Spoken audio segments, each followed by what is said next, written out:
ಬ್ರಹ್ಮನಿಷ್ಠ ಸದ್ಗುರು ಅಂತ ಕೊಟ್ಟಾಗ ಶ್ರೀಮಠ ಗುರುಗಳು ಗೀತಾ ಭಾವದಾರ ಇರುತ್ತೆ ನಮ್ದು. ಹೌದು ಸರ್, ಗೀತಾ ಭಾವದಾರೆ. ಅದರಲ್ಲಿ ವಿಷಯ ಬಂದು ನಮಗೆ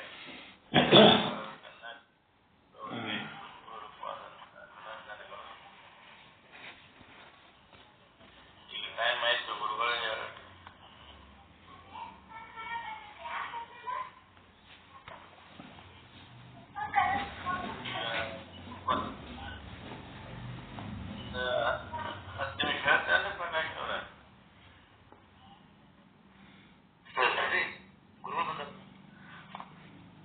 ಹೇಳ್ರಿ ನಾವು ಸುಮ್ಮನೆ ನಿಮಗೆ ಕೇಳಕ್ ಬಂದಿರ್ತೀವಿ. ನಮ್ಗೇನಂತ ವಿಶೇಷ ಟೈಮ್ ಕೊಡಬಾರ್ದು ಸಾಯಂಕಾಲ.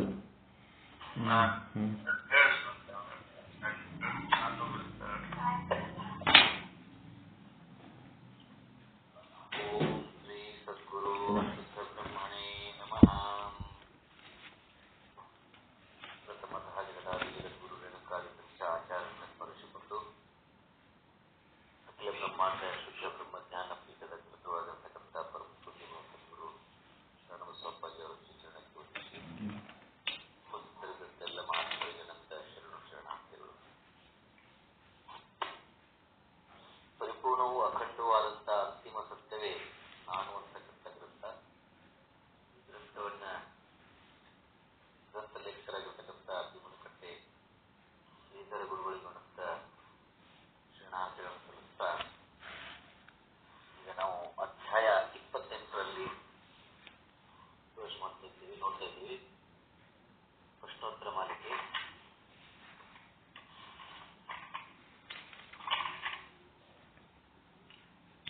ಮನಸ್ಸಿಗೂ ಅರಿವಿಗೂ ಹಾಗೂ ಇರುವಿಗೂ ವ್ಯತ್ಯಾಸವಿದೆ ಅಂತಕ್ಕಂಥ ಶಿಷ್ಯನ ಪ್ರಶ್ನೆ. ಆ ಪ್ರಶ್ನೆಗೆ ಉತ್ತರವನ್ನ ನಾವು ನೋಡುತ್ತೇವೆ. ಈಗ ಇವತ್ತಿನ ಪ್ರಶ್ನೆ ಏನಪ್ಪಾ ಅಂದ್ರೆ, ಶಿಷ್ಯಂದು ಮನುಷ್ಯನ ದೃಷ್ಟಿ ಮಾತ್ರ ಆಶೆ, ಭಯ, ಸ್ವಾರ್ಥ, ಅಹಂಕಾರ, ಮಮಕಾರಗಳ ಮೇಲೆ ಇರುತ್ತದೆ. ಯಾಕಿರುತ್ತದೆ ಅಂತ ಕೇಳ್ತಾ ನಾವು. ಮನುಷ್ಯನ ದೃಷ್ಟಿ ಮಾತ್ರ ಆಶೆ, ಭಯ, ಸ್ವಾರ್ಥ, ಅಹಂಕಾರ, ಮಮಕಾರಗಳ ಮೇಲೆ ಯಾಕಿರುತ್ತದೆ? ಮತ್ತು ಉಳಿದವುಗಳ ದೃಷ್ಟಿ ಮಾತ್ರ ಅಖಂಡತೆ ಮೇಲೆ ಯಾಕಿರುತ್ತದೆ ಅಂತಕ್ಕಂಥ ಶಿಷ್ಯನ ಪ್ರಶ್ನೆ. ಈಗ ಉತ್ತರವನ್ನ ಗುರುಗಳು ನೋಡೋಣ. ಇಲ್ಲಿ ಜ್ಞಾನವು ಸಹಾಯಕ್ಕೆ ಬರುತ್ತದೆ ಅಂತ ಹೇಳ್ತಾರೆ.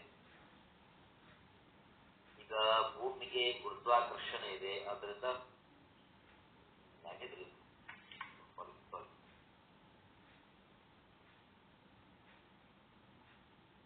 ಈ ಪ್ರಶ್ನೆ ಉತ್ತರ ಪಡ್ಕೊಂಡ್ರೆ ನಾವು ಬೇರೆ ಪ್ರಶ್ನೆ ನೋಡ್ರಿ.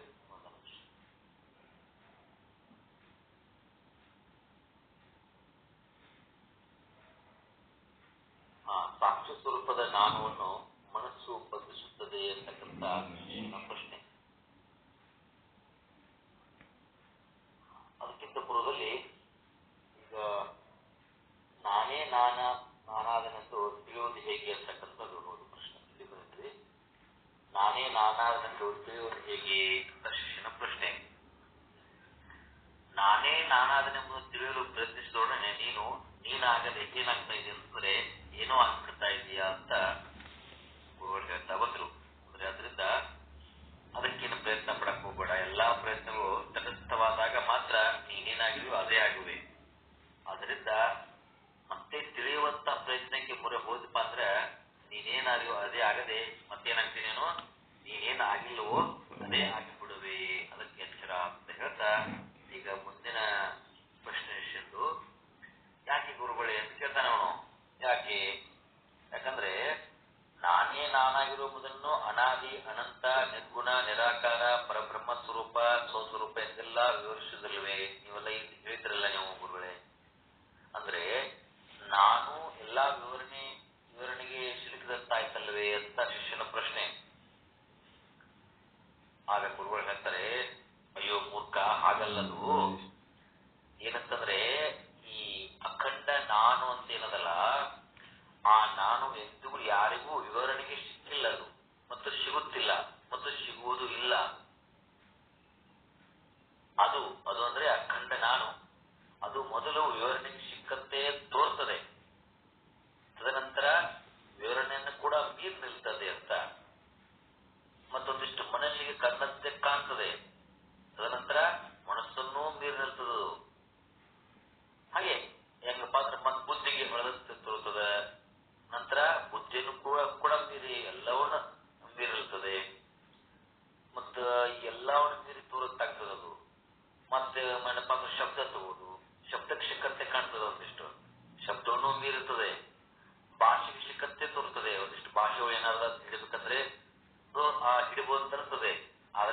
ಭಾಷೆನೂ ಮೀರಿರ್ತದೆ ಅಂತ.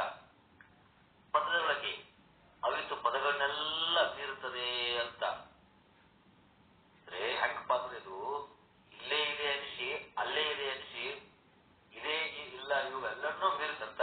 ಅಲ್ಲಿದೆ ಇಲ್ಲಿದೆ ಎಲ್ಲ ಅನ್ಸದ. ನಾವೆಲ್ಲ ಕಡೆ ನಾವು ಅದನ್ನ ಇಡ್ಲಿಕ್ಕೆ ಪ್ರಯತ್ನ ಮಾಡ್ತೀವಿ. ಇವೆಲ್ಲವನ್ನ ಮೀರಿತ್ತು ಅಂತಕ್ಕಂಥದ್ದು ಅದಕ್ಕೆ ಲೆಕ್ಕಾಚಾರ ಕಶಕಂತೆ ಅಂತೆ ಇರುತ್ತಂದ್ರೆ ಆಚಾರ ವಿಚಾರಗಳಿಗೆ ಸಿಕ್ಕಿ ಬಿದ್ದಂತೆ ಅನಿಸುತ್ತದೆ ಅಂತ. ಅದಕ್ಕೆ ತರ್ಕ ತರಲೆಗಳೊಡನೆ ಬಿಚ್ಚಿಕೊಂಡಿದೆ ಅಂತ ಅನಿಸ್ತದೆ. ನಂತರ ಏನಾಗ್ತದೆ, ಅಲ್ಲೇ ಸಿಕ್ಬಿಡ್ತು ಅಂತ ಅನ್ನುವಾಗ ಏನ್ ಸಿಕ್ಬಿಡ್ತು ಇದನ್ನ ಹಿಡಿದ್ವಿ ಅಂತ ಅನ್ನುವಾಗ ಅವೆಲ್ಲವುಗಳನ್ನ ಮೀರಿರ್ತದೆ ಅಂತಕ್ಕಂಥದ್ದು ಹೆಂಗಿರು. ಅದಕ್ಕೆ ಅನಾದಿ ಅನಂತ ಅಗಣಿತ ನಿರಾಕಾರ ನಿರ್ಗುಣ ಎಂತೆಲ್ಲ ತನ್ನನ್ನು ತಾನು ವಿವರಿಸಿಕೊಳ್ತದೆ. ಮತ್ತು ವಿವರಿಸಿದ ಕ್ಷಣವೇನಾಗ್ತದೆ, ಆ ಕ್ಷಣ ಅವುಗಳನ್ನೆಲ್ಲ ಮೀರಿ ಬಿಡ್ತದೆ. ಇಷ್ಟು ಸೂಕ್ಷ್ಮದಿದು. ಸ್ವಸ್ವರೂಪ ಪರಬ್ರಹ್ಮ ಅಖಂಡ ಎಂತೆಲ್ಲ ಹೆಸರುಕೊಳ್ತದೆ. ಅದು ಮರುಕ್ಷಣವೇ ಅವೆಲ್ಲವುಗಳನ್ನ ಮೀರಿ ಬಿಟ್ಟದ್ದು. ಅದನ್ನಂದ್ರೆ ಅಖಂಡ ಆ ಒಂದು ಬ್ರಹ್ಮ ಸ್ವರೂಪವನ್ನ ನಿಖರವಾಗಿ ನಿರ್ದಿಷ್ಟವಾಗಿ ಹಿಂಗ ಅಂತ ಹೇಳಿದ್ರೆ ಕರಾರವಕ್ಕಾಗಿ ಮತ್ತು ಖಂಡಿತವಾಗಿ ಯಾವುದನ್ನು ಮತ್ತು ಏನನ್ನೂ ಮೀರದಂತೆ ಯಾರು ಯಾವುದನ್ನು ಎಲ್ಲಿಯವರೆಗೂ ವಿವರಿಸಿಲ್ಲ, ಇಲ್ಲಿವರೆಗೂ ಯಾವುದೇ ವಿವರಿಸಿಲ್ಲ, ಇನ್ನು ಮುಂದೆ ವಿವರಿಸೋಕೆ ಸಾಧ್ಯವೂ ಇಲ್ಲ ಅಂತ ಹೇಳ್ತಾರೆ. ಅಂದ್ರೆ ವಿವರಿಸಿದೇನೆ ಅಂತ ಹೇಳಿ ಒಂದು ಏನಾದ್ರು ನಾವು ಜಂಬು ಕೊಚ್ಕೊಳ್ಳೋದು ಅಂದ್ರೆ ಅಲ್ಲಿ ಮನಸ್ಸು ಬುದ್ಧಿ ಅವುಗಳನ್ನ ಹೊಡೆದು ಹಾಕ್ತದಂತ. ಏನಾದ್ರೂ ಮನಸ್ಸು ಬುದ್ಧಿ ಇದನ್ನ ವಿವರಿಸಿದೆ ಇದನ್ನ ಸಿಕ್ತು ಅಂತಕ್ಕಂಥದ್ದು ಅಂತಂದ್ರೆ ಅಲ್ಲಿ ಅದನ್ನ ಕೊಚ್ಚಾಗಿ ಬಿಡ್ತದದು. ಅರಿವು ತನಗೆ ಸಿಕ್ಕಿತ್ತು ಅಂತ ಅನ್ಕೊಳ್ತದೆ. ಮನಸ್ಸು ಇಲ್ಲ ಅದನ್ನೂ ಮೀರಿದೆ ಅಂತ ಅನಿಸ್ತದೆ. ಅಂದ್ರೆ ಅರಿವಿಗೆ ಸಿಕ್ಕಿತ್ತು ಮನಸ್ಸಿಗೆ ಹೇಗೆ ಸಿಕ್ಕಿತ್ತು ಅಂತ. ಹಾಗಾದ್ರೆ ಗುರುಗಳೇ, ಸಾಕ್ಷಿ ಸ್ವರೂಪದ ನಾನುವನ್ನು ಮನಸ್ಸು ಬಂಧಿಸುತ್ತದೆ ಅಂತ ಕೇಳ್ತಾನೆ ಶಿಷ್ಯ. ಸಾಕ್ಷಿ ಸ್ವರೂಪನಾದಂತ ನಾನು ಮನುಷ್ಯನಿಂದ ಪ್ರತ್ಯೇಕವಾಗಿದೆ ಅಂತ ಹೇಳಿ ತಿಳಿಯಲು ಪ್ರಯತ್ನಿಸಿದೊಡನೆ ಸಾಕ್ಷಿ ಸ್ವರೂಪದ ಪ್ರತ್ಯೇಕತೆಯನ್ನ ಉಳಿಸಲು ಇಷ್ಟಪಡದಂತ ಯಾವುದು ಮನಸ್ಸು ತಕ್ಷಣ ಏನಾಗ್ತದೆ, ಆ ಅಖಂಡ ನಾನುವನ್ನ ಬಂಧಿಸ್ತದೆ, ಆವರಿಸ್ತದೆ. ಮನುಷ್ಯನ ಈ ಬಂಧನವು ಕೇವಲ ಕೃತಕ ಮತ್ತು ಅಸ್ವಾಭಾವಿಕವಾಗಿದ್ದು ಮತ್ತು ಅಲ್ಪಕಾಲಿಕದು. ಆದರೂ ಕೂಡ ಮನಸ್ಸು ನಾನುವನ್ನು ಬಂಧಿಸಿರುವಂತೆ ತೋರುವವರೆಗೂ ಆ ನಾನು ಅದರಿಂದ ಪ್ರತ್ಯೇಕವಾಗಲು ಸಾಧ್ಯವಿಲ್ಲ ಅಂತ. ಮನುಷ್ಯನ ಪ್ರಭಾವದಿಂದ ನಾನುವನ್ನ ತನ್ನನ್ನು ತಾನು ಸಂಪೂರ್ಣವಾಗಿ ಪ್ರತ್ಯಕ್ಷಿಕೊಂಡಾಗ ಅಲ್ಲಿ ಮನಸ್ಸೇ ಇಲ್ಲದಿರುವಾಗಿರೋದ್ರಿಂದ ಆಗ ಸಾಕ್ಷಿಯನ್ನು ಕೂಡ ಅಂದ್ರೆ ನಾನುವನ್ನು ಕೂಡ ತಿಳಿಯುವ ಪ್ರಶ್ನೆ ಇಲ್ಲಿ ಉದ್ಭವಿಸುವುದಿಲ್ಲಂತ. ಮತ್ತು ಸಾಕ್ಷಿಯನ್ನು ತಿಳಿಯುವುದು ಅಲ್ಲಿ ಸಾಧ್ಯವೂ ಇಲ್ಲ ಅಂತ. ತಿಳುವಳಿಕೆ ಇದ್ದಲ್ಲಿ ಬಂಧನ ಇದೆ ನಮಗೆ. ಅಂದ್ರೆ ಮನಸ್ಸು ಬುದ್ಧಿಯಲ್ಲಿ ಏನಾದ್ರು ಅಲ್ಲಿ ಬಂಧನ ಅಂತ ಆಗ್ತದೆ. ಈ ತಿಳುವಳಿಕೆಯನ್ನು ಮೀರಿದ್ರಲ್ಲಿ ಅಲ್ಲಿ ಬಂಧನ ವಿಮೋಚನೆ ಅದಂತ. ಅದಕ್ಕೆ ಮನಸ್ಸು ಮತ್ತು ಬುದ್ಧಿಗೆ ನಿಲುಕದನ್ನ ತಿಳಿಯಲು ಸ್ವಲ್ಪ ಪ್ರಯತ್ನಿಸಿದ್ರು ನಾನು ಮನುಷ್ಯನಿಂದ ಹೊರಗಿದ್ದು ಅದು ಹಾಗಾಗಿದೆ ಅಂತಕ್ಕಂಥದ್ರೆ ಅದರ ಒಳಗಿದ್ದ ಹಾಗ ಪಾತ್ರವಾಗ್ತದೆ ಅಂತಕ್ಕಂಥದ್ದು. ಹಾಗಾದ್ರೆ ಮನುಷ್ಯನಿಂದ ಸಾಕ್ಷಿಯಾದ ನಾನುವನ್ನ ಪ್ರತ್ಯೇಕತೆಗೆ ಇದು ಬಹಳ ಕಷ್ಟ ಏನು ಅಂತ ಶಿಷ್ಯನ ಪ್ರಶ್ನೆ. ಅಖಂಡ ನಾನುವಿನ ಇರುವಿಕೆಯನ್ನು ಪ್ರತಿನಿಧಿಸುವಂತ ಸಾಕ್ಷಿ ಸ್ವರೂಪಣ ಅಂತ ಏನು ನಾನು ಅದ, ಆ ನಾನು ದೇಹವಲ್ಲ ಮತ್ತು ಮನಸ್ಸಲ್ಲ ಎಂಬುದು ನಾನುವಿಗೆ ಚೆನ್ನಾಗಿ ಗೊತ್ತಿದ್ರು ಕೂಡ ಏನಾಗತಿ, ಇವುಗಳು ತಾನೇ ಎಂಬಂತ ಭಾವನೆ ಅಲ್ಲಿ ನಾನು ಇಲ್ಲಿವರೆಗೆ ಯಾವ ವಿಮರ್ಶೆಯನ್ನೂ ಮಾಡದೆ ಅಂದನಂತೆ ಅದ್ರ ಕೂಡದಂತೆ ಏನ್ ಮಾಡ್ತದದು ಬೆಳೆಸಿಕೊಂಡು ಬಿಟ್ಟಿರ್ತದೆ. ಈಗ ಬೆಳೆಸಿಕೊಂಡೋದ್ರಿಂದ ಈಗ ಇದನ್ನ ಸುಳ್ಳ ಅಂತೇಳಿ ಸಾಧಿಸಿಕೊಳ್ಳಕ್ ಬಹಳ ಕಷ್ಟ ಆಗತ್ತೆ. ಅದಕ್ಕೆ ಅಂದ್ರೆ ತನಗೆ ತಾನೇ ಅದ ಕಷ್ಟಕ್ಕೆ ಒಳಪಡ್ತದೆ. ಆದ್ರೆ ಈ ಅರಿಶಿಗೆ ನಿಜವಾಗಿ ಸೊಳ್ಳೆ ಅಂತ ಆದ್ರಿಂದ ಮನುಷ್ಯನಿಂದ ನಿನ್ನ ಸಾಕ್ಷಿಯು ಪ್ರತ್ಯೇಕತೆ ಸತ್ಯವನ್ನ ಸಾಧಿಸದೆ ಅಲ್ಲಿ ಅನ್ಯ ಮಾರ್ಗವಿಲ್ಲ ಅಂತ. ನೀನು ಅಲ್ಲಿ ಹೋಗ್ಲೇಬೇಕು, ಇಲ್ಲಾಂದ್ರೆ ಅನ್ಯ ಮಾರ್ಗವಿಲ್ಲ, ಸತ್ಯವನ್ನು ಶೋಧಿಸಲೇಬೇಕು ಅಂತ ಹೇಳ್ತಾರೆ. ಈಗ ಮುಂದಿನ ಪ್ರಶ್ನೆ ಏನಪ್ಪಾ ಅಂದ್ರೆ, ಗುರುಗಳೇ, ದೇಹದ ಮತ್ತು ಮನುಷ್ಯನ ಕಾರ್ಯಗಳು ಈ ಅಖಂಡ ನಾನುವಿಗಾಗಿ ಅಲ್ಲವೇ ಅಂತ ಕೇಳ್ತಾನೆ ಶಿಷ್ಯ. ಈಗ ಗುರುಗಳು ಹೇಳ್ತಾರೆ, ನೋಡು, ದೇಹ ನಾನಲ್ಲ, ದೇಹ ನಾನಲ್ಲ.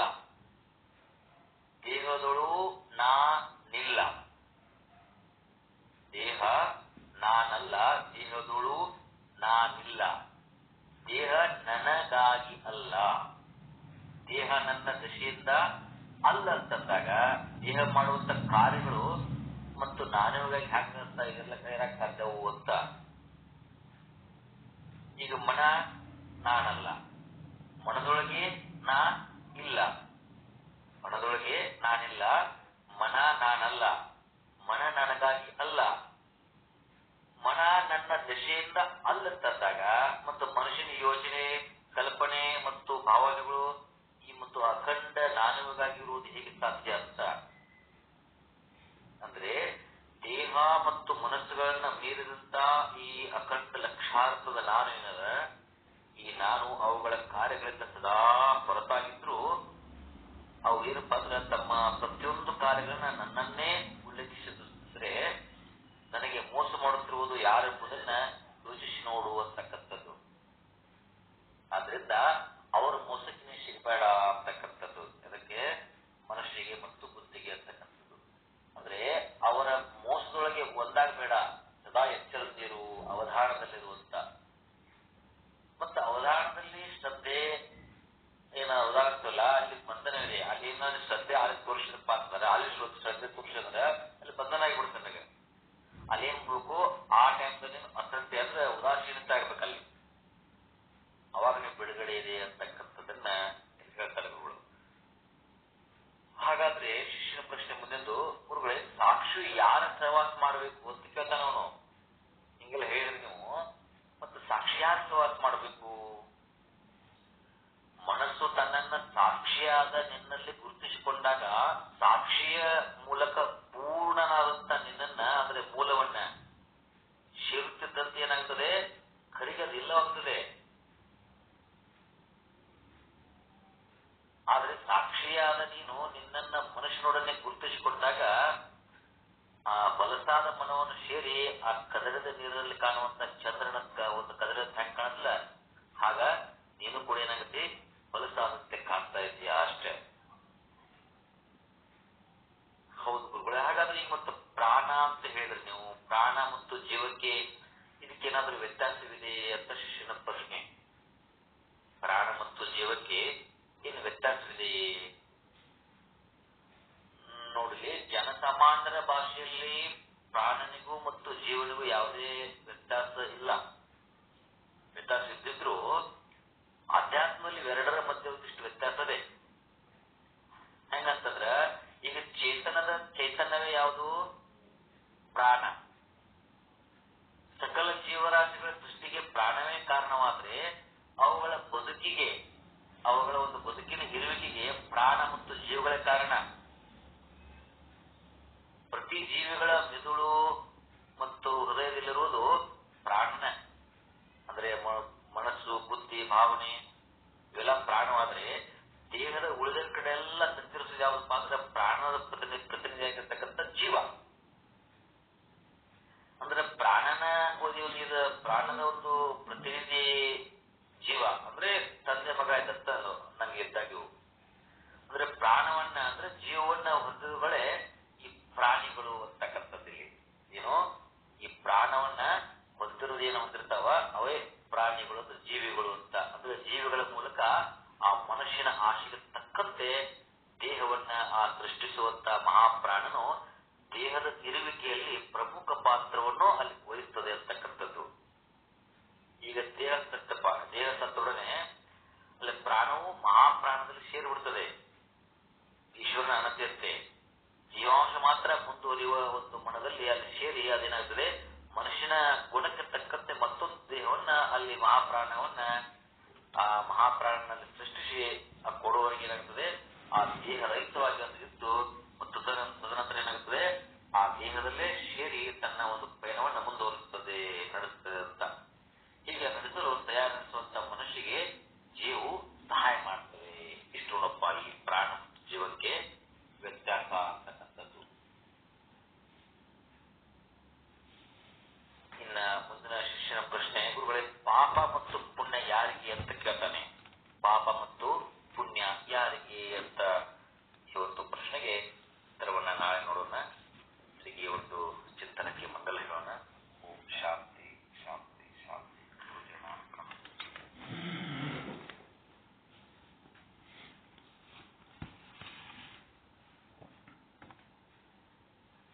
ಅಪ್ಪಾಜಿ ಜೀವ ಪ್ರಾಣ ತಂದೆ ಮಗ ಇದ್ದಂಗ ಅಪ್ಪಾಜಿ. ಹೌದ್ರಿ, ಅವ್ ಬ್ಯಾರೆ ಬ್ಯಾರೆ ಅಂದ್ರೆ ಜೀವ ಪ್ರಾಣ. ಜೀವ ಅಂತಂದ್ರ ಅಂತಃಕರಣ ಅಂತಂದ್ರನ್ರಿ ಇಲ್ಲಿ ಏನಂತಾರ್ರಿ ಇದು ಪ್ರತಿನಿಧಿ ಅಂತಂದ್ರ ಜೀವಿಗಳ ಮೆದುಳು, ಮನಸ್ಸು, ಬುದ್ಧಿ, ಹೃದಯದಲ್ಲಿ ಏನದಲ್ಲ ಭಾವನೆಗಳು ಪ್ರಾಣ ಅಂತ ಆಗ್ತದೆ. ಈ ಮನಸ್ಸು ಬುದ್ಧಿ ಅಂದ್ರೆ ಅಂತಃಕರಣಕ್ಕ ಹೋಗ್ತದೆ. ಹೌದು, ಅಂತಃಕರಣ ಹೋಗ್ತದ್ರಿ. ಮನಸ್ಸು, ಬುದ್ಧಿ, ಭಾವನೆ ಎಲ್ಲ ಅಂತಃಕರಣ ಹೋಗ್ತದ್ರಿ. ಮತ್ತೆ ಇದು ದೇಹದ ಇದನ್ನ ಬಿಟ್ಟು ಉಳ್ಕಡೆ ಎಲ್ಲ ಸಚ್ಚಿರ್ತದಲ್ವೇ ಆ ಪ್ರಾಣನ ಪ್ರತಿನಿಧಿ ಅಂತ ಹೇಳ್ತಾರ. ಪ್ರಾಣ ಅಂದ್ರೆ ಪ್ರಾಣವಾಯುವನ್ನು ತಗೋಬೇಕು ನಾವು. ಹಾ,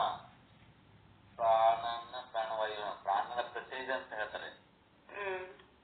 ಮತ್ ಪ್ರಾಣವಾಯು ಹರಿಯುತ್ತನಾಕ ಆಕ್ಟಿವ್ ಆಗಿರ್ತದೆ. ಹೌದೌದ್ರಿ. ಮುಂದೆ ಮತ್ ಮಹಾಪ್ರಾಣದಲ್ಲಿ ಸೇರ್ತದಲ್ರಿ. ಮಹಾಪ್ರಾಣ ಅದು ಮತ್ತ ಈಶ್ವರ ಹೆಂಗ ಅದಕ್ಕೇನು ಅದ್ರ ತಕ್ಕಂಗ ಮತ್ತೊಂದು ದೇಹ ಸಿಗೋರಿಗೂ ಅದೇನಾಗ್ತದೆ, ಒಂದು ದೇಹ ರಹಿತವಾಗಿರುತ್ತೆ ಅಂತ. ಆನಂತರ ಮತ್ತೊಂದು ದೇಹ ಸೇರಿ ಮತ್ತ ಮುಂದಿನ ಪಯಣ ಅದಕ್ಕೆ ಪ್ರವಾಸ ಶುರು ಆಗ್ತೈತೆ. ಇಷ್ಟ ಈ ಮನಸ್ಸಿಗೆ ಮತ್ತು ಜೀವಕ್ಕೆ ಸಹಾಯ ಅಂತ ಹೇಳ್ತಾರೆ.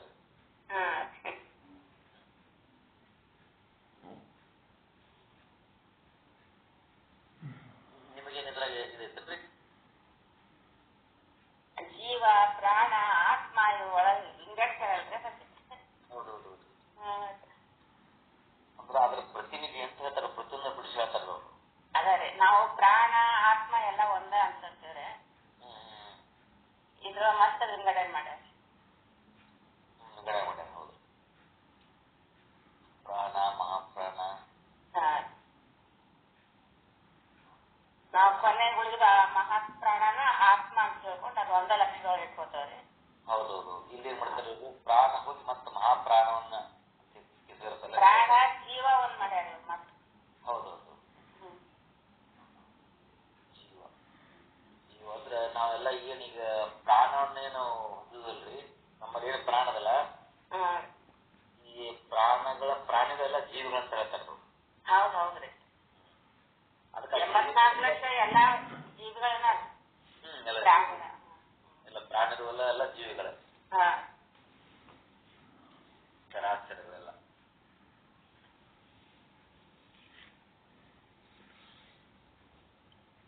ಪ್ರಾಣ ಮಹಾಪ್ರಾಣ, ಬಯಲು ಮಹಾಬಯಲು.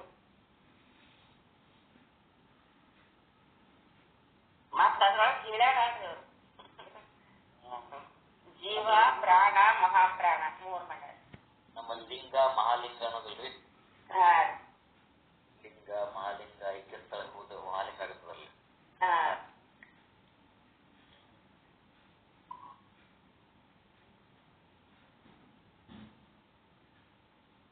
ಅಂದ್ರೆ ಸಕಲ ಎಲ್ಲಾ ಜೀವರಾಶಿಗೆ ಈ ಒಂದು ಸೃಷ್ಟಿಗೆ ಪ್ರಾಣನ ಕಾರಣ ಅಂತ ಹೇಳ್ತಾರೆ. ಮಹಾಪ್ರಾಣನ ಕಾರಣ, ಪ್ರಾಣವೇ ಕಾರಣ ಆದ್ರೆ ಅವುಗಳ ಬದುಕಿಗೆ ಇರುವಿಕೆ ಪ್ರಾಣ ಮತ್ತು ಜೀವಗಳೇ ಕಾರಣ ಅಂತ ಹೇಳ್ತಾರೆ. ಮಹಾಪ್ರಾಣ ಬೇಕಾದ್ರೆ ಅಸ್ತಿತ್ವ.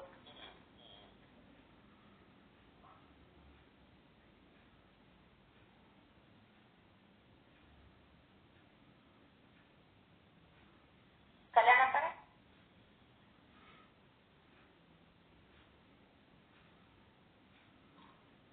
ಇದುವರೆಗೆ ಶುದ್ಧ ಬ್ರಹ್ಮೇಶ ಸದ್ಗುರುಳಾದ ಶ್ರೀ ಪ್ರಕಾಶ್ ಗಂಭೀರ್ ಗುರುಗಳು ನಾನು ಬರುವ ಈ ಪ್ರಾಣ ಜೀವ ಮಹಾಪ್ರಾಣ ಇವುಗಳ ಬಗ್ಗೆ ಬಹಳ ಸುಂದರ ವಿವರಣೆಯನ್ನು ಕೊಟ್ಟರು.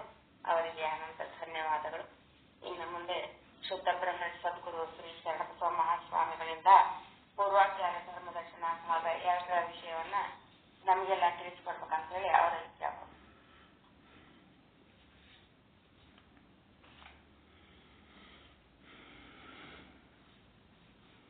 ಓಂ ಸದ್ಗುರು ಶ್ರೀ ಶುದ್ಧ ಬ್ರಹ್ಮಣೇ ನಮಃ. ಸಮಸ್ತ ಶುದ್ಧ ಬ್ರಹ್ಮ ಸ್ವರೂಪರಲ್ಲಿ ಅನಂತ ಅನಂತ ಪ್ರಣಾಮಗಳು.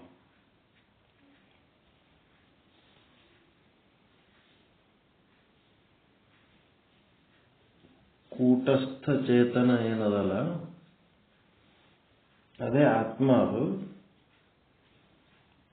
ಅದು ಹುಟ್ಟವಲ್ಲ, ಸಾಯವಲ್ಲ, ಪಾಪ ಮಾಡವಲ್ಲ, ಪುಣ್ಯ ಮಾಡವಲ್ಲ, ಸುಖ ಅನುಭವಿಸವಲ್ಲ, ದುಃಖ ಅನುಭವಿಸುವವನಲ್ಲ, ಬರುವವನಲ್ಲ, ಹೋಗುವವನಲ್ಲ, ಸದಾಕಾಲ ಇರುವವನು, ಆನಂದ ಸ್ವರೂಪವಾಗಿ ಇರುವವನು, ಪರಿಪೂರ್ಣವಾಗಿ ಇರುವವನು. ಇವನು ಕೂಟಸ್ಥ. ಈ ಕೂಟಸ್ಥನಿಗೆ ಏನಾಗ್ತದ, ವಿಸ್ಮೃತಿ, ಈ ಶರೀರ ಬಂದು ಆ ಕೂಟಸ್ಥನಿಗೆ ಅಂಟ್ಕೊಂಡ್ಬಿಟ್ಟ. ಶರೀರ ಧಾರಣೆ ಮಾಡಿದ್ದಕ್ಕ ಏನಾಗ್ಬಿಡ್ತು, ಅವನಿಗೆ ಸ್ಮೃತಿ ತಪ್ಪಿಬಿಡ್ತು. ತಾನು ಕೂಟಸ್ಥ ಅನ್ನೋದು ಮರ್ತು ಹುಟ್ಟವ ನಾನು, ಸಾಯವ ನಾನು, ಪಾಪ ಮಾಡವ ನಾನು, ಪುಣ್ಯ ಮಾಡವ ನಾನು, ಸುಖ ಅನುಭವಿಸೋ ನಾನು, ದುಃಖ ಅನುಭವಿಸೋ ನಾನು, ಹುಟ್ಟಿ ಬಂದೀನಿ, ಸತ್ತು ಹೋತೀನಿ. ಇವೆಲ್ಲ ಏನು ಮಿಸ್ಅಂಡರ್ಸ್ಟ್ಯಾಂಡಿಂಗ್ ಏನು ಆತವಲ್ಲ, ಆತನ ತನ್ನ ನಿಜ ಸ್ವರೂಪದ ಮರು ಆಗಿದ್ದಕ್ಕೆ ಆ ಮಿಸ್ಅಂಡರ್ಸ್ಟ್ಯಾಂಡಿಂಗ್ ಆದಂತ ಕೂಟಸ್ಥನೇ ಜೀವ ಆಗ್ತಾನ. ಜೀವ ಅನ್ನೋದಕ್ಕೆ ಪಿಕ್ಸ್ ಇಟ್ಕೊಂಡ್ಬಿಡ್ರಿ. ಜೀವೋ ಬ್ರಹ್ಮ ಇವ ನಾಪರಹ. ಮರೆವಾಗಿದ್ದಕ್ಕೆ ಜೀವ ಅನ್ಸ್ಕೊಳಕತ್ತ. ನಾಗರತ್ನಮ್ಮ ಅಂತ ನಾಮ, ನಾಗರತ್ನಮ್ಮ ಒಂದೊಂದು ರೂಪ, ಅದೇ ನಾನು ಅಂತ ತಿಳ್ಕೊಂಡ್ರೆ ಜೀವ. ಆ ನಾಮರೂಪ ಎರಡು ಸುಳ್ಳು, ಬ್ರಹ್ಮನೇ ನಾಗರತ್ನಮ್ಮನ ಸ್ವರೂಪ ಅಂತ ತಿಳ್ಕೊಂಡ್ರೆ ಬ್ರಹ್ಮ. ಅದಕ್ಕೆ ಜೀವ ಮತ್ತು ಆತ್ಮದೊಳಗ ಜೀವಾತ್ಮ ಜೀವಾತ್ಮ ಅಂತ ಜೊತೆ ಜೊತೆಗೆ ಅಂತಾರ ಅದಕ್ಕೆ. ಆತ್ಮನೇ ವಿಸ್ಮೃತಿಗೊಂಡು ಜೀವ ಅನಿಸ್ಕೊಂಡನಷ್ಟೇ. ಪ್ರಾಣ ಅಂತಂದ್ರ ಈ ಪ್ರಾಣವಾಯುಗಳು. ನಮ್ಮ ಶರೀರದೊಳಗ 5 ರೀತಿ ಪ್ರಾಣವಾಯುಗಳು ಅದಾವ. ಈ 5 ಪ್ರಾಣವಾಯುಗಳು ಏನೇನ್ ಕೆಲಸ ಮಾಡ್ತಾವ, ಎಲ್ಲೆಲ್ಲಿ ಇರ್ತಾವ ಎಲ್ಲ ವಿಚಾರಚಂದ್ರೋದಯ ತಿಳ್ಕೋರಿ. ತಿಳ್ಕೊಂಡ್ಮೇಲೆ ಅದ್ರ ಕೆಲಸ ಏನಪ್ಪಾ ಅಂತಂದ್ರೆ ಆಹಾರ, ನಿದ್ರೆ, ಭಯ, ಮೈಥುನ.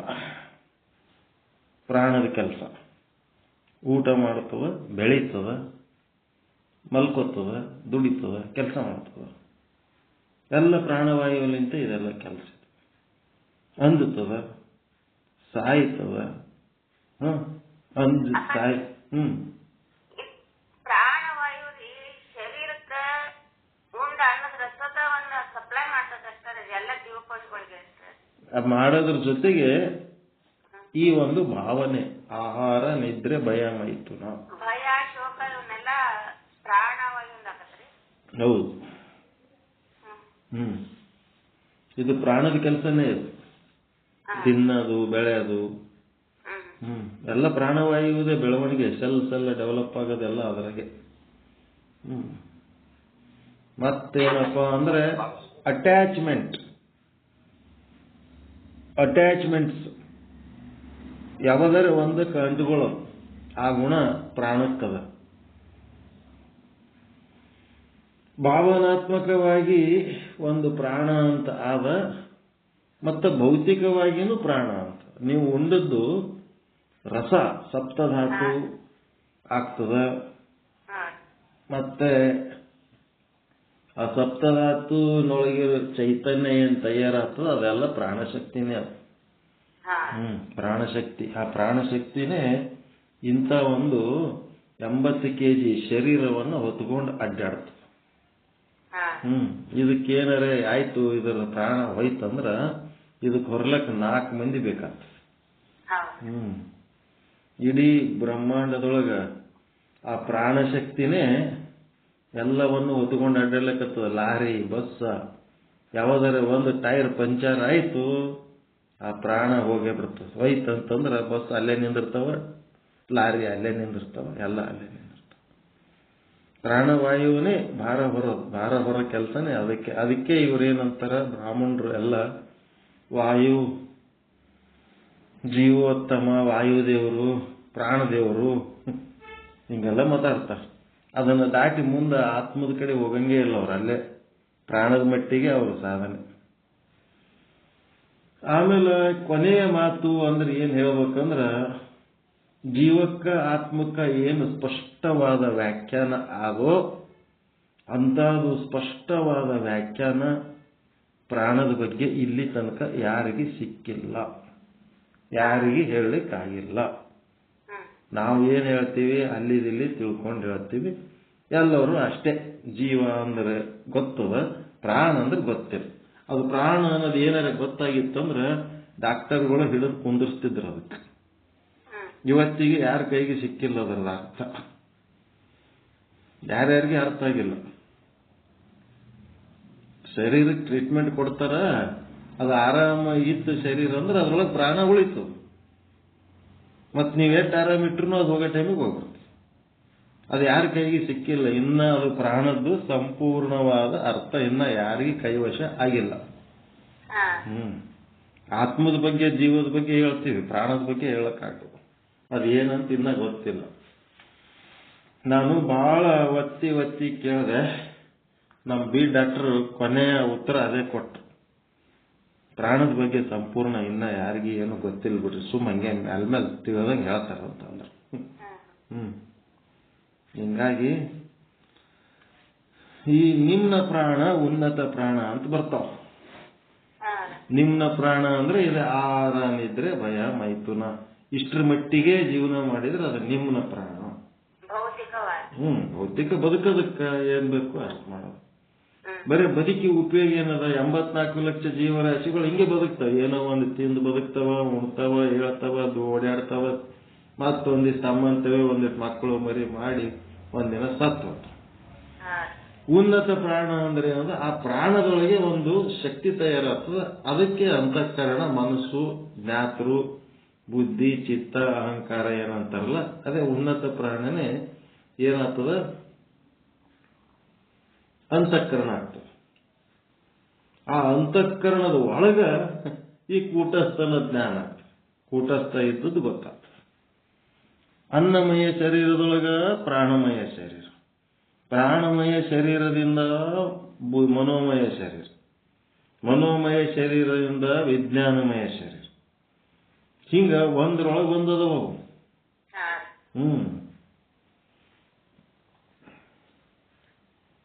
ಅದಕ್ಕೆ ಪ್ರಾಣದ ಬಗ್ಗೆ ಅತ್ಯಂತ ಎತ್ತರ ಮಟ್ಟದ ಚಿಂತನೆ ಮಾಡಿದವರು ಶ್ರೀ ಅರವಿಂದರು. ಅರವಿಂದಾಶ್ರಮದಾಗ ಅದರ ಬಗ್ಗೆ ಬೇಕಾದಷ್ಟು ಚಿಂತನೆಗಳು ಅದಾವ. ಆದ್ರೂ ಕೊನೆಯ ನಿರ್ಣಯ ಏನದ ಪ್ರಾಣದ ಬಗ್ಗೆ ಅಂದ್ರೆ ಅದೇನಂತ ಇನ್ನ ಯಾರಿಗೆ ಪಕ್ಕ ಗೊತ್ತಿಲ್ಲ. ಲಾಸ್ಟಿಗೆ ಪ್ರಾಣ ಉಳಿತು, ಪ್ರಾಣ ಬಂತು, ಪ್ರಾಣ ಹೋಯ್ತು. ಒಬ್ರಿಗೊಬ್ರು ನೋಡಿದ್ರೆ ಭಾರಿ ಪಂಚ ಪ್ರಾಣ, ಒಬ್ಬರ ಮೇಲೆ ಒಬ್ರು ಬಹಳ ಜೀವ ಅದರ, ಹಂಗೆಲ್ಲ ಮಾತಾಡ್ತಾರ. ಅದ್ರ ಪ್ರಾಣ ಅಂದ್ರೆ ಏನಂತ ಗೊತ್ತಿಲ್ಲ.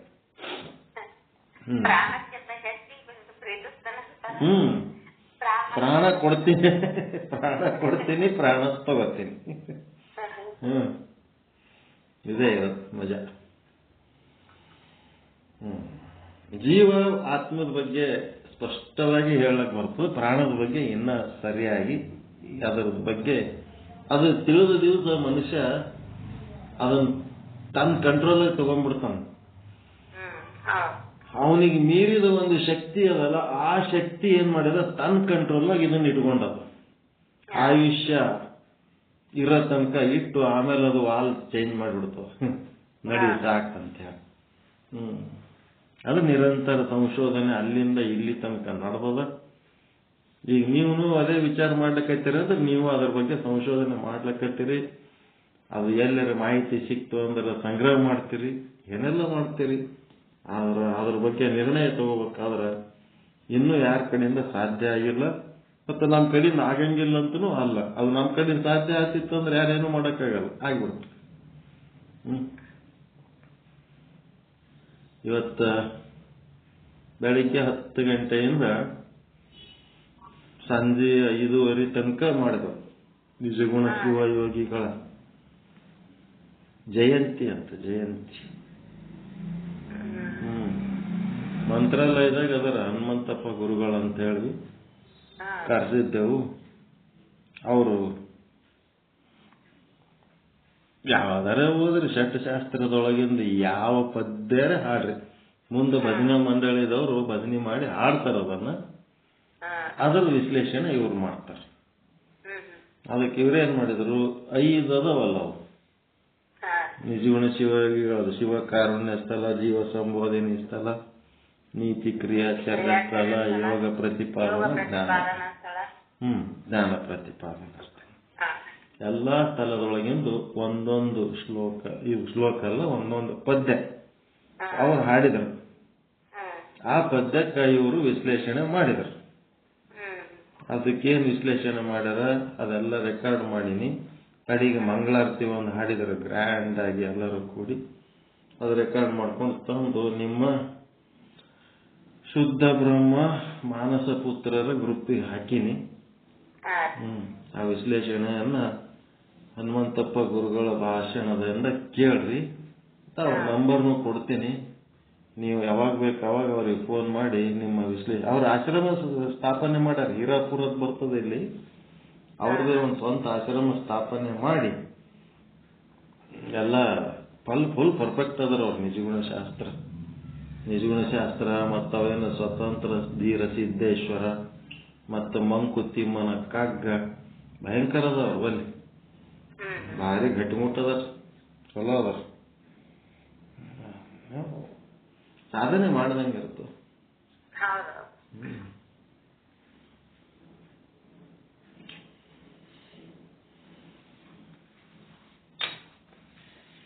ಪೂರ್ವಾಚಾರ್ಯ ಧರ್ಮದರ್ಶನ ಒಂದು 10 ನಿಮಿಷ ಹೇಳೋಣ.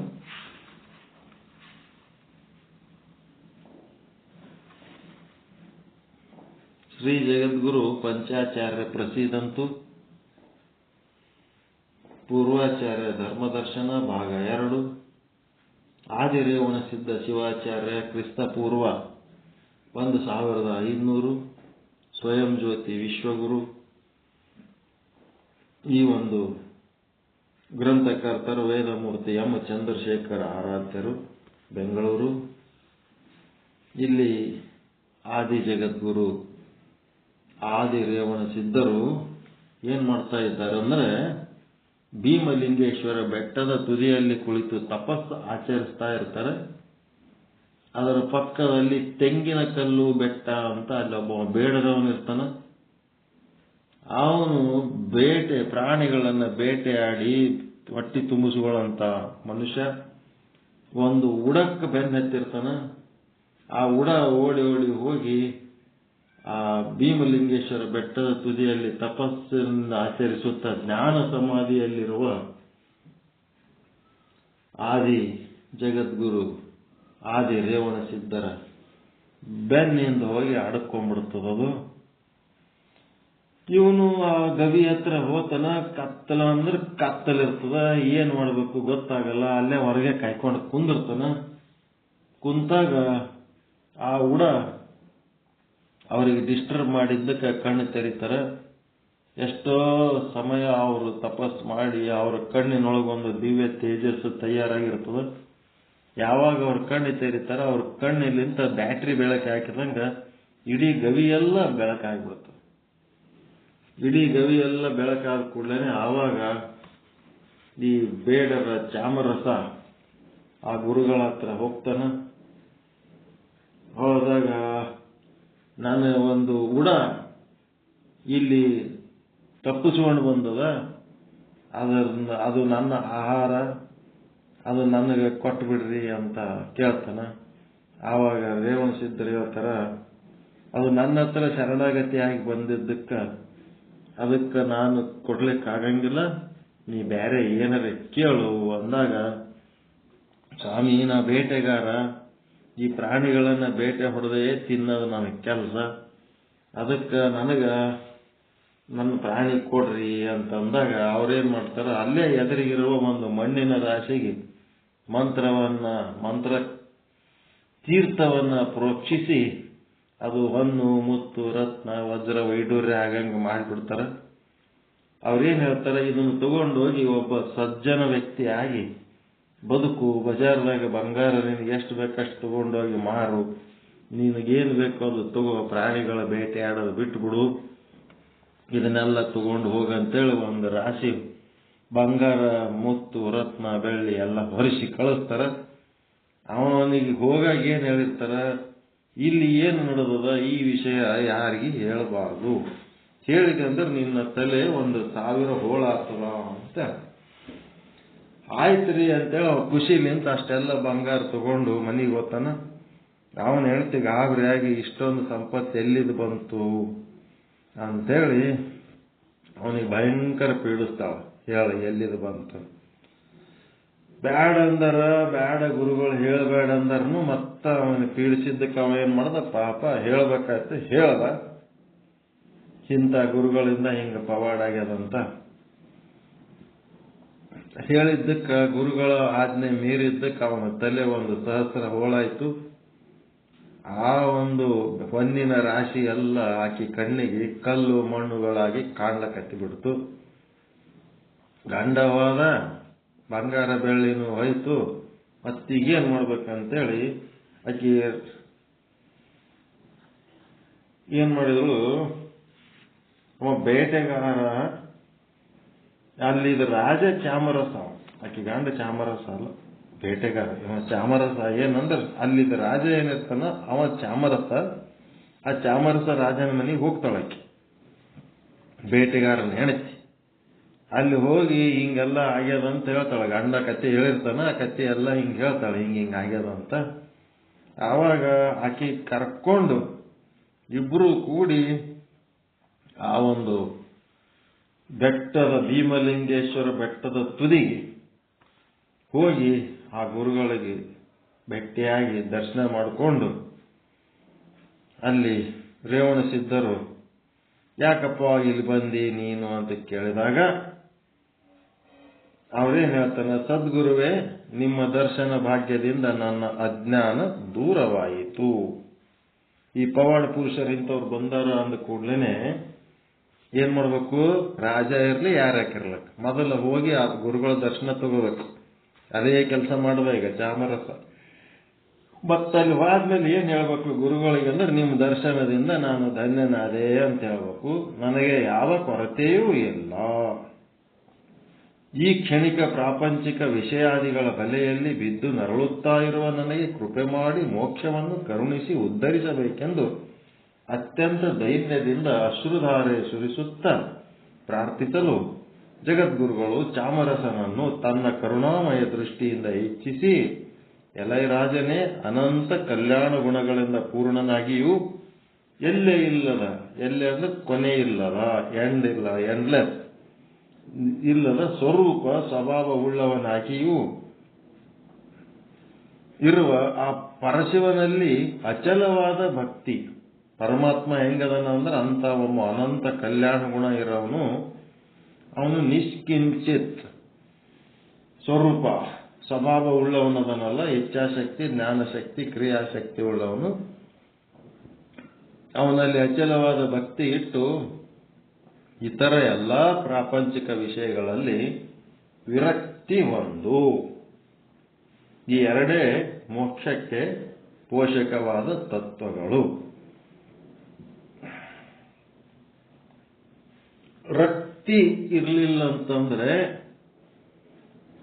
ವಿರಕ್ತಿ ಮಾಡ್ಲಕ್ ಆಗಂಗಿಲ್ಲ. ರಾಗ ಇರಲಿಲ್ಲ ಅಂತಂದ್ರೆ ವೈರಾಗ್ಯ ಮಾಡ್ಲಿಕ್ಕೆ ಆಗಂಗಿಲ್ಲ. ರಾಗ ಅಂದ್ರೆ ವ್ಯಾವಹಾರಿಕ ಬದುಕು, ರಕ್ತಿ ಅಂದ್ರೆ ವ್ಯಾವಹಾರಿಕ ಬದುಕು. ಈ ವ್ಯವಹಾರ ಮಾಡಲೇಬೇಕಾಗ್ತದೆ.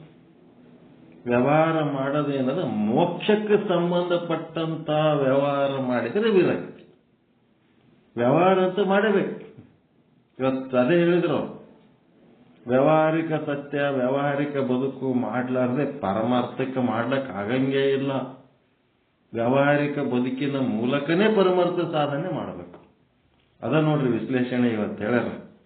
ರಕ್ತಿ ಈಗ ವ್ಯವಹಾರ ಮಾಡ್ಲಕತ್ತೀವಲ್ರಿ, ನಾನು ಹೇಳೋದು, ನೀವು ಕೇಳೋದು, ಬುಕ್ ತಗೊಳ್ಳೋದು, ಓದೋದು, ಬರೆಯೋದು ಎಲ್ಲ ಮಾಡ್ಲಕತ್ತೀರಿಲ್ಲ. ಇವೆಲ್ಲ ಮಾಡೋದ್ರಾಗ ಮೋಕ್ಷಕ್ಕೆ ಸಂಬಂಧಪಟ್ಟಂತ ಸಾಧನೆ ಏನ್ ಮಾಡ್ತೀರಿ, ಅದೇ ವಿರಕ್ತಿ, ಅದೇ ವಿರಾಗ. ರಾಗ ಇರಬೇಕು.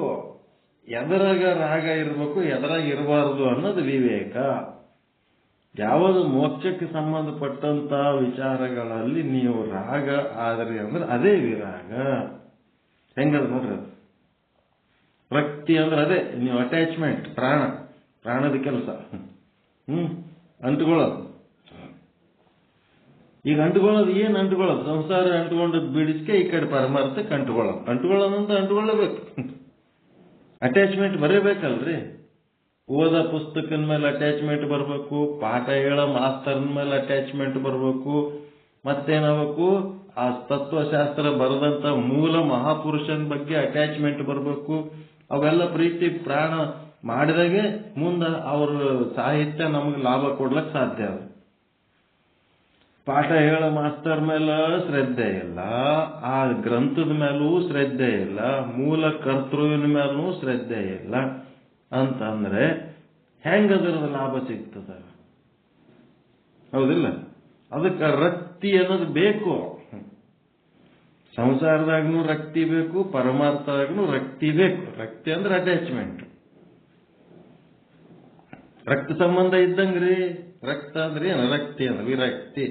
ಅದ್ರೊಳಗೆ ನೀವು ಸಂಬಂಧ ಲಿಪ್ತತೆ ಅಂಟುಕೊಳ್ಳೋದು. ಆ ಸಂಬಂಧ ಏನದಂತಂದ್ರ ಮೋಕ್ಷಕ್ಕೆ ಸಂಬಂಧಪಟ್ಟಂತ ಸಂಬಂಧ ಬೆಳೆಸಿದ್ರಿ ಅಂತಂದ್ರೆ ಅದು ವಿರಕ್ತಿ. ಮೋಕ್ಷಕ್ಕೆ ಸಂಬಂಧಪಟ್ಟಂತ ರಾಗ ಮಾಡಿದ್ರಿ ಅಂದ್ರೆ ಅದು ವಿರಾಗ, ವೈರಾಗ್ಯ. ಇಷ್ಟು ಸರಳದ. ಈ ರೀತಿ ಪರಶಿವನಲ್ಲಿ ಭಕ್ತಿ ಮಾಡು, ಪ್ರಾಪಂಚಿಕ ವಿಷಯದಲ್ಲಿ ವಿರಕ್ತಿ ಮಾಡು.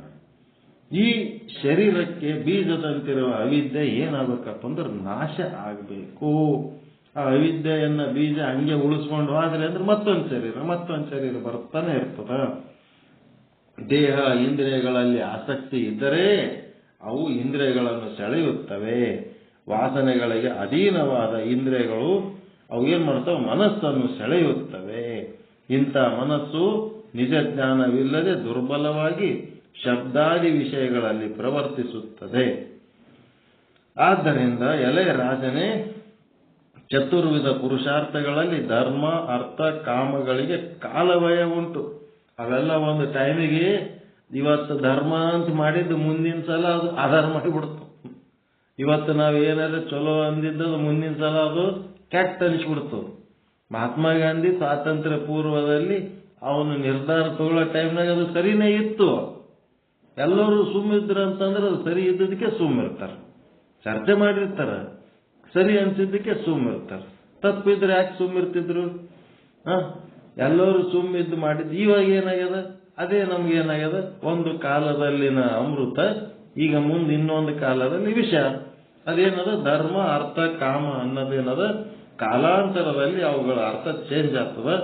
ಆದರೆ ಮೋಕ್ಷ ಅಂತ ಏನದಲ್ಲ, ಮೋಕ್ಷ ರೂಪದ ಶಿವ ಸಾಯುಜ್ಯ ಇದೇನು ಚೇಂಜ್ ಆಗಂಗಿಲ್ಲ. ಎಲ್ಲ ಕಾಲದಲ್ಲಿ ಪರಮಾನಂದ ಬೇಕೇ, ಹೌದಲ್ರಿ? ಯಾವುದಾದ್ರು ಒಂದು ಕಾಲದಾಗ ನಮಗೆ ಪರಮಾನಂದ ಬ್ಯಾಡನಂತದ್ದು ಒಂದು ಕಾಲ ಬರ್ತದೆ. ಯಾರಿಗಾರು ನಮಗೆ ತರುವ ದುಃಖ ನಿವೃತ್ತಿನೇ ಆಗ್ಬೇಕಲ್ಲ ಎಲ್ಲ ಕಾಲದಲ್ಲಿ. ಯಾವಾಗರೇ ನಮಗೆ ದುಃಖ ಪ್ರಾಪ್ತಿ ಮಾಡ್ಕೋಬೇಕು ಅನ್ನೋಂಥದ್ದು ಯಾವ್ದಾರ ಒಂದು ಕಾಲ ಬರ್ತದೇನು? ಬಂಧನಕ್ಕೊಳಗಾಗ್ಬೇಕನ್ನೋದು ಏನಾರ ಕಾಲ ಬರ್ತದೇನು? ಎಲ್ಲರಿಗೂ ಮೋಕ್ಷ ಮಾಡ್ಕೋಬೇಕನ್ನೋದೇ ಕಾಲ, ಹೌದಾ ಇಲ್ಲ? ಅದರೊಳಗೆ ಏನು ಅವಿನಾಶಿ ಎಂದು ಹೇಳಿ ತಮ್ಮ ವರದ ಹಸ್ತವನ್ನು ಭೂಮಿಯ ಮೇಲಿಡಲು ಕೋಟಿ ಸಿಡಿಲಿನ ಆರ್ಭಟವಾಗಿ ಸೂರ್ಯ ಪ್ರಕಾಶದಿಂದ ಹೊಳೆಯುತ್ತಿದ್ದ ಒಂದು ಜ್ಯೋತಿರ್ಲಿಂಗವು ಉದ್ಭವಿಸಿತು. ರೇವಣಸಿದ್ಧರು ರಾಜನನ್ನು ಕುರಿತು, ಎಲೆ ರಾಜನೇ, ಈ ಉದ್ಭವ ಲಿಂಗದಲ್ಲಿ ಪರಶಿವನು ಸದಾ ನೆಲೆಸಿ ಭಕ್ತರ ಇಷ್ಟಾರ್ಥಗಳನ್ನು ಈಡೇರಿಸುತ್ತಾನೆ. ನೀನು ಈ ಲಿಂಗಕ್ಕೆ ಒಂದು ಆಲಯವನ್ನು ನಿರ್ಮಿಸಿ ಪೂಜಾ ವ್ಯವಸ್ಥೆಯನ್ನು ಮಾಡಿ ಈ ಲಿಂಗವನ್ನು ರೇವಣಸಿದ್ದೇಶ್ವರ ಲಿಂಗ ಎಂದು ಭಕ್ತಿಯಿಂದ ಪೂಜಿಸುತ್ತಾ ನೀನೆಲ್ಲ ಪ್ರಾಪಂಚಿಕ ವ್ಯವಹಾರಗಳನ್ನ ಶಿವಾರ್ಪಣ ಭಾವನೆಯಿಂದ ಆಚರಿಸುತ್ತಾ ಪ್ರತಿಫಲ ಅಪೇಕ್ಷೆ ಇಲ್ಲದೆ ಶ್ರದ್ಧಾ ಭಕ್ತಿಗಳಿಂದ ಆಚರಿಸುತ್ತಿದ್ದರೆ ನಿನಗೆ ಶಿವಕೃಪೆ ಲಭಿಸುವುದು ಎಂದು ಹೇಳಲು ಚಾಮರಸನು, ಗುರುದೇವ ಕೃಪೆ ಮಾಡಿ ನನಗೆ ಲಿಂಗ ತತ್ವವನ್ನು ಬೋಧಿಸಬೇಕು ಅಂತೇಳಿ ನಿನ್ನೆ ಇಲ್ಲಿ ತನಕ ಹೇಳಿತ್ತು. ಈಗ ಲಿಂಗ ತತ್ವ ಹೇಳ್ತಾರೆ. ಜಗದ್ಗುರು ರೇವಣಸಿದ್ಧರು, ರಾಜೇಂದ್ರನೇ, ನಿನಗೆ ಪಾವನವೂ ಗಹನವೂ ಆದ ಲಿಂಗ ತತ್ವವನ್ನು ಬೋಧಿಸುವೆನು, ಶ್ರದ್ಧೆಯಿಂದ ಕೇಳು. ಪರಬ್ರಹ್ಮ ಚಿದಾನಂದಮಯ ಸಾಕ್ಷಾತ್ ಶಿವ ಏವ ನಿರಂಜನ ಲಿಂಗಮಿತ್ಯುಚ್ಯತೆ ನಾನ್ನ ದತ್ತಃ ಸ್ಯಾದ್ವಿಶ್ವ ಸಂಭವ. ಏನ್ ಹಿಂಗಂದ್ರ ಅಂದ್ರೆ ಶಿವ ಪರಬ್ರಹ್ಮನು ಯಾವ ರೂಪದಿಂದ ಈ ಜಗತ್ತಿಗೆ ಉತ್ಪತ್ತಿ ಸ್ಥಿತಿ ಲಯವನ್ನು ಉಂಟು ಮಾಡುವನೋ ಅದೇ ಲಿಂಗವೆನಿಸುವುದು. ಪರಬ್ರಹ್ಮ ಹೆಂಗದನ? ನಿರಾಕಾರದನ. ಆದ್ರ ಈ ಜಗತ್ತಿನೊಳಗ ಉತ್ಪತ್ತಿ ಸ್ಥಿತಿ ಲಯ ನಡೆದವಲ್ಲ, ಅದು ನಡಿಬೇಕಾದ್ರೆ ಅಲ್ಲಿ ಅವ ಶಿವ ಏನಾಗಬೇಕಾಗ್ಯದ? ನಿರಾಕಾರ ಪರಬ್ರಹ್ಮ ಸಾಕಾರಕ್ಕೆ ಬರಬೇಕಾಗ್ಯದ. ಆ ಸಾಕಾರಕ್ಕೆ ಬಂದಂತ ಶಿವನೇ ಲಿಂಗ, ಸಾಕಾರ ಶಿವನೇ ಲಿಂಗ, ಮತ್ತಿನ್ನೇನಿಲ್ಲ. ನಿರಾಕಾರ ಶಿವ ಏನದ? ನಾವ ತಾನು ಪಡಿತಾನವ. ಸಾಕಾರ ಶಿವನೇ ಲಿಂಗ. ಅಲ್ಲಿ ಏನಾಯ್ತು? ಆ ಲಿಂಗದ ಕೆಲಸ ಏನಪ್ಪ? ಸೃಷ್ಟಿ ಸ್ಥಿತಿ ಲಯ ಮಾಡೋದು ಅದರ ಕೆಲಸ. ನಿರಾಕಾರ ಪರಮಾತ್ಮ ಸೃಷ್ಟಿನೂ ಮಾಡಲ್ಲ, ಸ್ಥಿತಿನೂ ಮಾಡಲ್ಲ, ಲಯನೂ ಮಾಡಲ್ಲ. ಅವನ ಬಳಿ ಯಾವ ವ್ಯವಹಾರಗಳೂ ಇಲ್ಲ.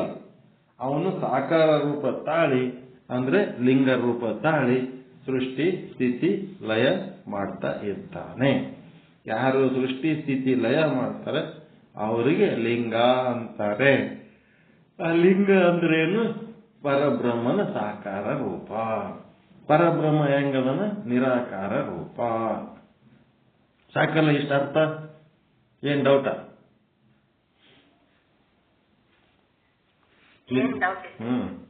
ಲೀಯತೆ ಗಮ್ಯತೆ ಯತ್ರ ಜಗದೇಚ್ಚರಾಚರ ತದೇವ ಪರಮಂ ಲಿಂಗಮಿತ್ಯಾಹುಸ್ತತ್ವದರ್ಶಿನಃ.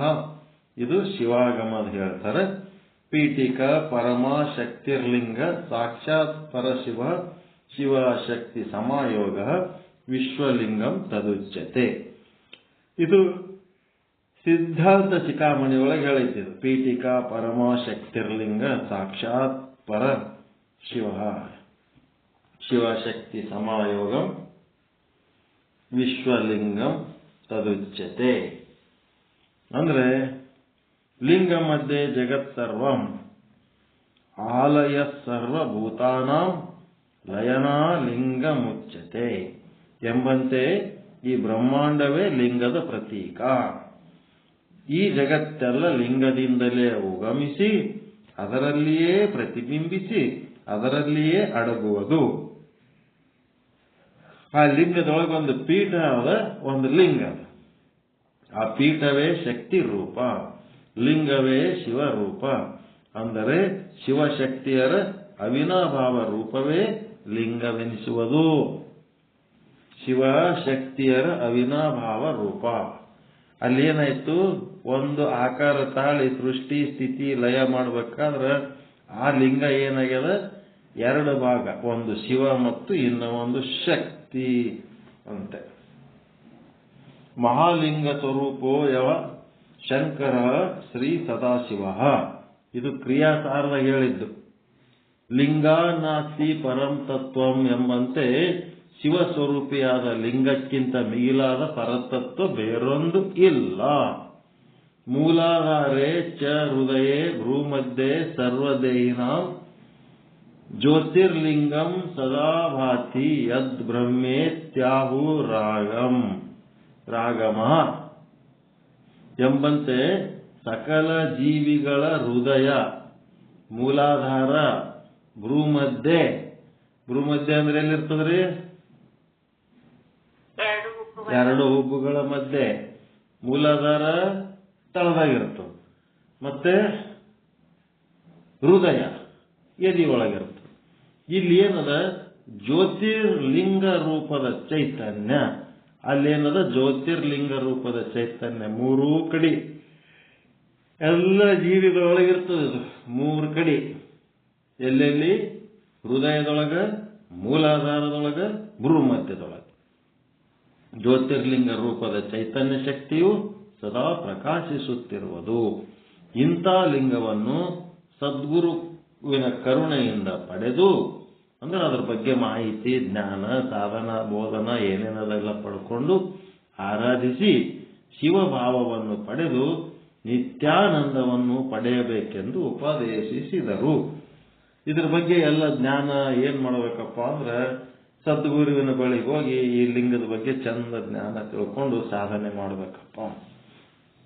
ರಾಜನಾದರೂ ಜಗದ್ಗುರುವಿನ ಮಹಿಮಾತಿಶಯಗಳನ್ನ, ತೇಜಸ್ಸನ್ನು ನೋಡಿ ಆ ಲಿಂಗಕ್ಕೆ ಸಾಷ್ಟಾಂಗ ನಮಸ್ಕಾರ ಮಾಡಿ ಕೂಡಲೇ ಬೇಡನ ಮನೆಗೆ ಹೋಗಿ ಅಲ್ಲಿ ನಡೆದ ದುಃಖದಿಂದ ಪರಿತಪಿಸುತ್ತಿದ್ದ ಅವನ ಮಡಿದೆಯನ್ನು ಸಂತೈಸಿ, ತಂಗಿ, ಸದ್ಗುರುವಿನ ವಿಷಯವನ್ನು ತಿಳಿಸಿ ನನಗೆ ಮಹದುಪಕಾರ ಮಾಡಿರುವೆ. ಒಬ್ಬ ಮಹಾತ್ಮನ ಸಮಸ್ಯೆ ನಮ್ಮಲ್ಲಿ ಬಂದು ಹೇಳಿದ್ರಿ, ನಾ ಹೋಗಿ ದರ್ಶನ ತಗೊಂಡು ಬಂದೆ, ನೀ ಹೇಳಿದ್ದಕ್ಕಂತೇಳಿ ಥ್ಯಾಂಕ್ಸ್ ಹೇಳ್ತಾನ. ನೀನು ಚಿಂತಿಸದಿರು, ಚಿಂತೆ ಮಾಡಬೇಡ. ನಿನ್ನ ಗಂಡನು ಗುರುವಿನ ಆಜ್ಞೆಯನ್ನು ಮೀರಿದಿರುವುದರಿಂದ ಅವನ ಪ್ರಾಣ ಹೋಗಿದೆ. ಆಯ್ತು, ಅವನದೇನು ಜೀವ ಬರಂಗ್ ಕಾಣಲ್ಲ. ಗುರು ಕೃಪೆಯಿಂದ ದತ್ತವಾದ ಹೊನ್ನು ಮೊದಲಿನಂತೆ ಮಣ್ಣಾಯಿತು. ಆದರೆ ನನಗೆ ಆ ಗುರು ಕೃಪೆ ಲಭಿಸಿರುವುದರಿಂದ ನನ್ನ ಕಣ್ಣಿಗೆ ಅದು ಹೊನ್ನೆ ಆಗಿದೆ. ನಿಮಗ ಹಂಗಾಗ್ಯದ, ಆದ್ರೆ ನನಗಿದು ಹೊನ್ನೆ ಆಗ್ಯದ. ಹೀಗಾಗಿ ಇದೆಲ್ಲವೂ ನೀನು ನಿನ್ನ ಸಂತತಿಯವರು ಅನುಭವಿಸಿ ಸುಖದಿಂದ ಇರಿ.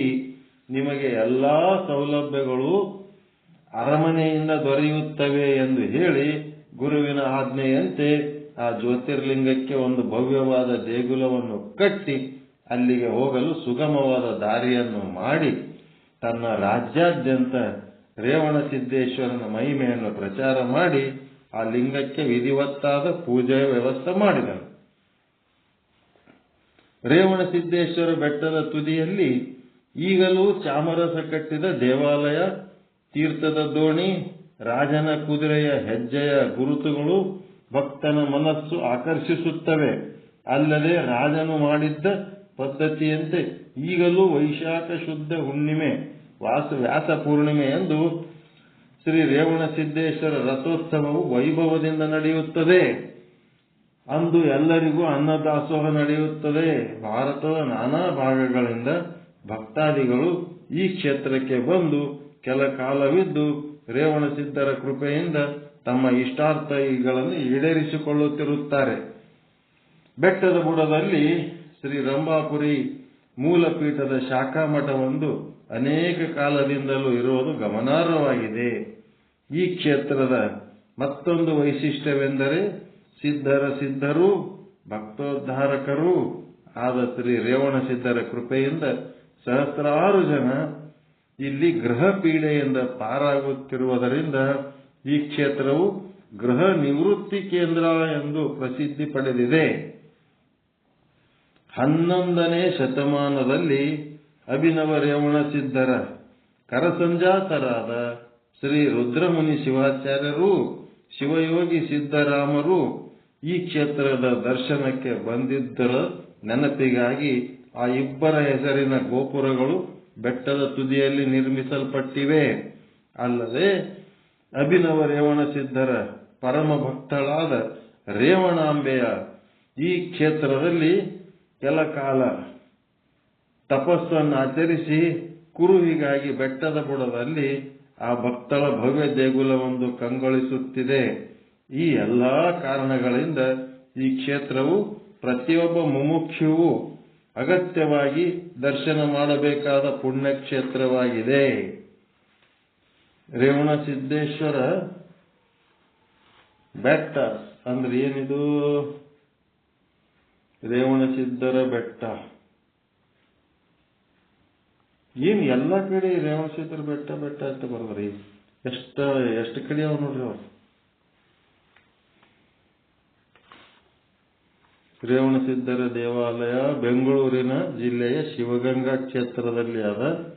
ಸಿದ್ದರ ಬೆಟ್ಟ, ಈ ಬೆಟ್ಟವು ತುಮಕೂರು ಜಿಲ್ಲೆಯ ಕೊರಟಗೆರೆ ತಾಲೂಕಿನಲ್ಲಿ ಆದ. ರೇವಗಿ ಅಥವಾ ರೇವಣಗಿ ಅಂದ್ರೆ ಈ ಕ್ಷೇತ್ರವು ಗುಲ್ಬರ್ಗಾ ಜಿಲ್ಲೆಯ ರಟಕಲ್ ಗ್ರಾಮದಲ್ಲಿ ಆದ. ಎಷ್ಟು ಕಡೆ ಅದಾವ ನೋಡ್ರಿ ಅವ್ರದೆಲ್ಲ.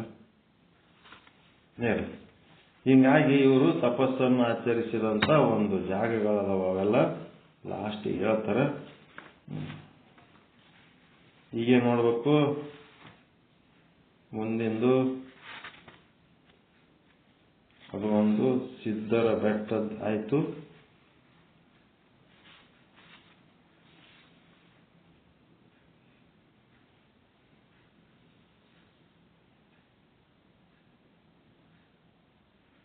ಇನ್ನು ಮುಂದಿನ ಭಾಗ ಏನದು ಅಂದ್ರೆ ಇದು ಒಂದು ದಿವ್ಯ ಕ್ಷೇತ್ರ ಅಂತ ಹೇಳಿ.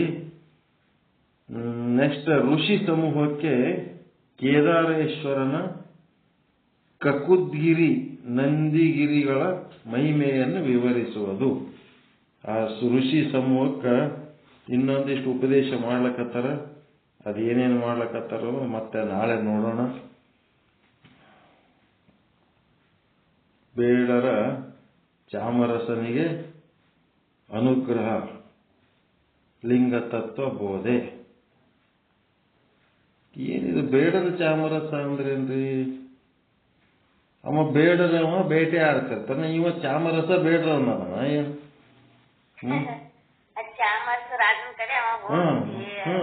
ಅದು ಹೆಡ್ಡಿ ಬೇಡರ ಅಂತ ಬರ್ದಾರ.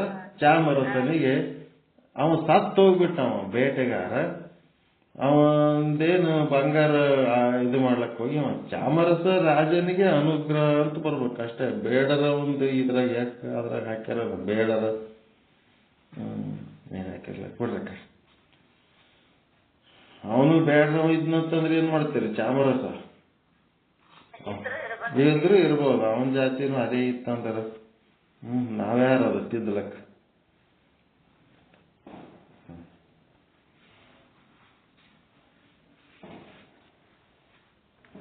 ನಾಳೆಗೆ ಇದರ ಮುಂದಿನ ಭಾಗ ನೋಡೋಣ. ಋಷಿ ಸಮೂಹಕ್ಕೆ ಕೇದಾರೇಶ್ವರನ ಕಕುದ್ಗಿರಿ ನಂದಿಗಿರಿಗಳ ಮಹಿಮೆಯನ್ನು ವಿವರಿಸುವುದು.